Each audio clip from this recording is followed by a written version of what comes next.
தேவ பிள்ளையே, நிந்திக்கப்படுகிறாயா? அற்பமாய் எண்ணப்படுகிறாயா? எல்லோரும் உன்னை ஒதுக்குகிறார்களா? உன்னை அற்பமாய் ஏளனமாய் பேசுகிறார்களா? சர்வ வல்லமுள்ள தேவனுடைய நாமத்தை கொண்டு சொல்லுகிறேன், நீ பாக்கியவானாய் நிற்கும் காலம் வரும். நீ பாக்கியவானாய் பாக்கியவதியாய் நிற்கும் காலத்தை என் கர்த்தர் உன் மீது வைத்திருக்கிறார்.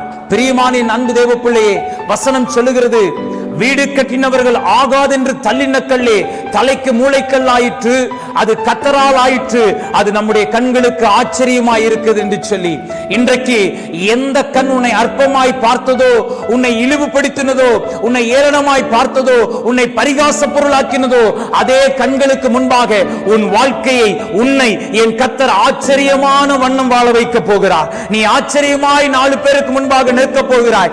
என் கர்த்தர் உன்னை உயர்த்த போகிறார். இன்றைக்கு நீ நிந்திக்கப்படலாம், உன்னை எல்லாரும் ஒதுக்கி வைக்கலாம், உன்னை அற்பமாய் எண்ணலாம், உன்னை வேண்டாம் என்று தள்ளின மூளைக்கல்லை போல ஒதுக்கி உன்னை துச்சமாய் நினைக்கலாம். தேவ பிள்ளையே, உன் ஒருவனை என் கர்த்தர் நேசிக்கிறாய்.